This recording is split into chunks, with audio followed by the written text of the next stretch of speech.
Yeah, I mean, Paul, again, as you know, I've interviewed you, and my early memory of you is your first solo record, which I just went to school so deep on, and that's why.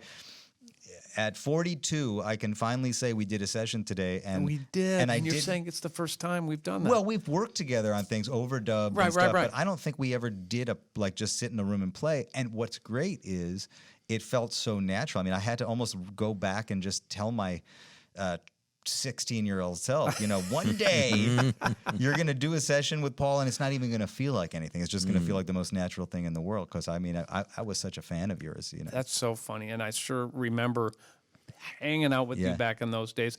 We cut that first record, right here at Creation Audio. Yes, yeah. Steve Weiss and my brother Ricky and so many other people. It's just crazy. I made a lot of great records here. Some of my favorite records that I made were made in this room, and the room in the front. Yeah, I mean, this space has so much history. I mean, my mom and dad recording here, Bruce Swedeen. Yes.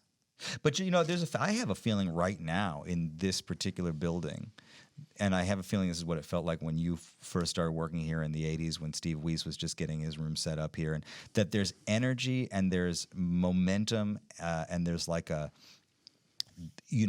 creative work that kind of starts to snowball. People want to be in the building. Something's going on in one room and in another room, and and I feel that in here now. And it's like when you come into a space like that from the outside, it's palpable. Something's going on. Well, it's kind of fun. It's not a competition, but it's a. Yeah. What are you doing? What time did you get in today? Yeah. John's like, you're in early today. I like that. Mm-hmm. It is kind of definitely pushes the buttons. You know? That's healthy competition. That is totally competition.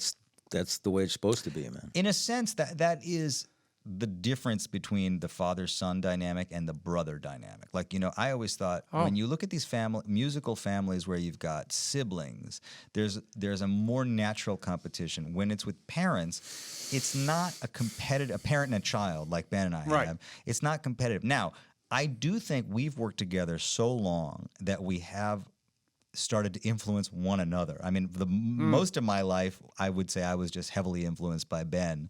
You talk about hearing your brother's voice in your ear. I had Ben's voice in my ear all the time. And I love that, though. Yeah. Oh, of course. That's so about the hang, as we say. Yeah. Well, that's exactly right. It is about that.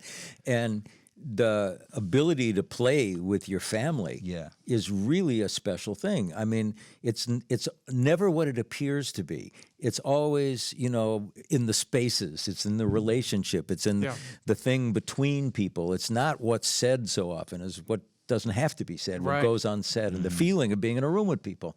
So we refer to that as the hang, where the hang is everything. But it really is. Yeah.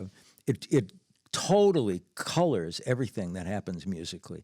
That if you want to be there with somebody, and if you're willing to be in that room with somebody and surrender your role, okay, I'm not the parent anymore, okay, I'm not the big brother anymore, we're just the two of us together, a lot of magic can happen. You have to be willing to get in that space and just, go for it with.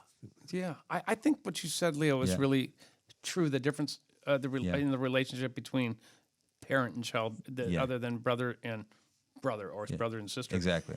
It's kind of a nurturing and a mutual respect, which I saw today. I mean, look, I did thousands of gigs with my mom. Yes. She just threw me to the wolves. Yes. Ben, you threw him to the wolves from the very, very beginning. Absolutely. When he was 14, I think, there's this great bebop saxophone player named Frank Morgan, who was, at the time, he had just gotten out of prison. He was living in Milwaukee. This is a guy who was like really right out of Charlie Parker, man. And he came and he was hanging out in Madison, and we played a gig together. And the bass player was this guy, Richard Davis, who's super historic bass player, and me, and Frank Morgan, who was like a hero to beboppers, and the kid on drums. Yeah. And it was wonderful because it was totally throwing a 14-year-old kid to the wolves. See, again, I like the way, I'm not going to dispute the story. What's that? I will say 14 may not be the exact age, but 15? it was young. It sounds good 16. I think it was probably 16. Yeah. Okay. I think 14 is a sounds little better. Let's go with 7 years old. I was doing a gig with 6 Frank years Morgan. old. He was playing. Enhance the truth. I was playing long solos. I remember I was 7.5 years old. No, I mean I was young. The truth was I was thrown to the wolves, and everybody accepted it. I mean, maybe you felt this way too, but I had to get out of my own head, and I don't know if you felt this way. It took me a long time to get out of my own head because I thought I was thrown in there before I was ready. I mean, I wasn't ready, but I was given a chance to perform and play and hang with people because I came through the door with you. But the truth is that I didn't get any vibe from anybody almost ever that I can remember because I was young or the kid. Well, that's because of I'm going to interrupt you because here's why I think. Yeah. Because of your natural God-given talent and the respect for your father. That's a trickle down. If Ben says he's cool, and give the kid a shot. And I'll tell you something else. I think, because I recognize this now also, that we see when somebody's got, they called it the curse, right? When you see a kid who's got the curse, maybe there's talent. I don't know what to make of talent sometimes. What I do know about is passion or like love, desire, Right. Because I think I had desire. I know I had desire. I didn't. Boy, did you ever, and you still do. So that's the thing that I think people would see. Yeah. You see a young kid with the desire. Right. Of course you're going to open the door for that kid and try to nurture that thing. Yeah, because you wanted it so bad. Man, I remember that clear as a bell. Yeah. Mm-hmm. It's like, this is Leo, this is my son. Yeah. You were like asking me a million questions, exactly. and he's got it. Yeah. Here we go. Yeah. Well, and you would never throw somebody to the wolves if they weren't ready for it. It could do You damage. knew. You must have known. Yeah, 'cause you- no, I knew he could do it, and the reason I knew it was because when he played, it felt good. It's not that he had all these chops; he never had all these chops. It just felt good, and in the end, that's all you really need. You need to feel good up there, and if you feel good, magic can happen. Nobody goes away from a gig going, "Well, did you hear that guy's triplets?" Blah blah blah. Yeah. They don't.